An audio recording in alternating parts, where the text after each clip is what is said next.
मैं आशा करता हूँ कि आप लोग अपने तैयारी में व्यस्त होंगे। सभी जैसा 28 को एग्ज़ाम होने वाला है, सभी अभी अपने अपने अपने तैयारी में लगे होंगे और सभी को मेरा हार्दिक शुभकामना। तो जो मैंने हिस्ट्री का जो पार्ट एक किया था पहले, उसी को आगे बढ़ाते हुए मेरा ये दूसरा वीडियो है, पार्ट 2 करके है। अब वो हिस्ट्री से ही है। तो हम लोग आज उसको देखें कि पहला जो प्रश्न हमारा है कि पटना कलम के प्रथम महत्वपूर्ण चित्रकार थे सेवक राम।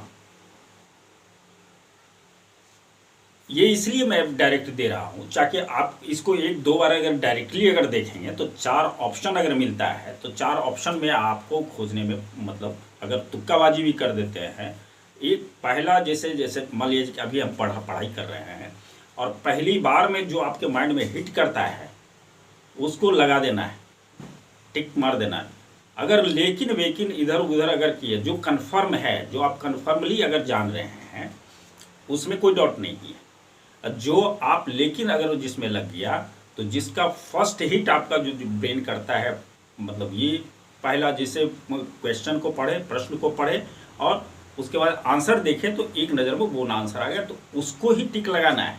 दूसरा ज़्यादातर चांस होता है, 95% चांस होता है वो सही होता है, तो इसको ख्याल रखना है। तो ये पटना कलम के बारे में हम लोग चर्चा कर दिया। कनिष्क की राजधानी कौन सी थी? तो पुरुषपुर। जगत नारायण लाल किस पत्रिका के संपादक थे? महावीर। तरुण भारत संघ संबंधित था कहां से? मुजफ्फरपुर से। 1929 ईस्वी में युवक नामक मासिक पत्रिका निकाली गई थी कहां से? पटना से। भारतीय नौसेना कानून कब पारित किया गया? 1927 में। बिहार में शेरशाह का राजनीतिक वर्चस्व किस युद्ध में उसकी विजय के साथ स्थापित हो गया था? सूरजगढ़ा का युद्ध। अगले प्रश्न की तरफ हम लोग बढ़ें तो हमको वो मिलेगा कि प्रोटेस्टेंट आंदोलन की शुरुआत कौन की थी, किसने किया था? मार्टिन लूथर ने। अगले प्रश्न की तरफ अगर हम बढ़ें तो इस्लाम धर्म के प्रवर्तक पैगंबर मोहम्मद पैदा कब हुए थे? 570 ईसा पूर्व में। अगले प्रश्न की तरफ बढ़ें तो भारत का प्राचीनतम राजवंश, आप उसमें देखेंगे अगर मान लो 4-5 है, वर्धन है, कुषाण है, गुप्त है, मौर्य है, तो इसमें अगर आप देखें तो इसमें आपको मतलब मौर्य ही है। अगले प्रश्न की तरफ बढ़े हैं हम। तुलसीदास निम्न के राजत्व काल में रहते थे, किसके काल में थे? अकबर के काल में थे। अगले प्रश्न की तरफ हम बढ़ें तो द्वितीय विश्व युद्ध के दौरान ब्रिटेन का प्रधानमंत्री कौन था? Winston Churchill. अगले प्रश्न की तरफ बढ़ें, चौरी चौरा कांड किससे संबंधित है? असहयोग आंदोलन से। अगले प्रश्न की तरफ हम बढ़ें, पंचमार्क सिक्के सर्वाधिक रूप से किस धातु के बने होते थे? चांदी के। अगले प्रश्न की तरफ हम अगर बढ़ते हैं तो दिल्ली चलो का नारा किसने दिया था? सुभाष चंद्र बोस ने। अगले प्रश्न की तरफ बढ़ें तो भारत में अंग्रेजी शिक्षा किसके द्वारा लागू की गई थी? तो ये क्या है? लॉर्ड विलियम बेंटिंक के द्वारा। तो दोस्तों अब अगले प्रश्न की तरफ हम बढ़ रहे हैं तो डच शब्द संबंधित किससे है? नीदरलैंड से। और आगे हम बढ़ें तो ये आपको आता है, भारतीयों के लिए महान सिल्क मार्ग किसने आरंभ कराया था? कनिष्क ने। और आगे हम बढ़ें तो देखेंगे कि आपका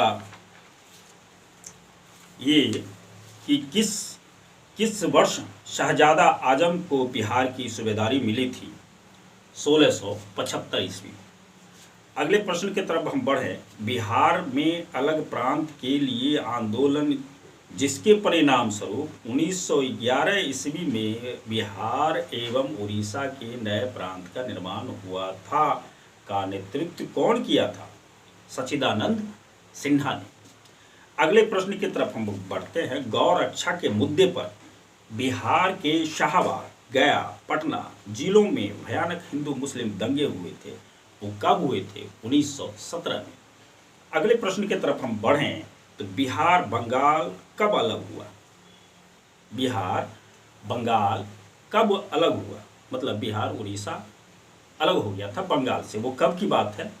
1912 की बात है। अगले प्रश्न की तरफ हम बढ़ें। पाटलिपुत्र के नगर निर्माण तथा सुंदरता का वर्णन किया गया।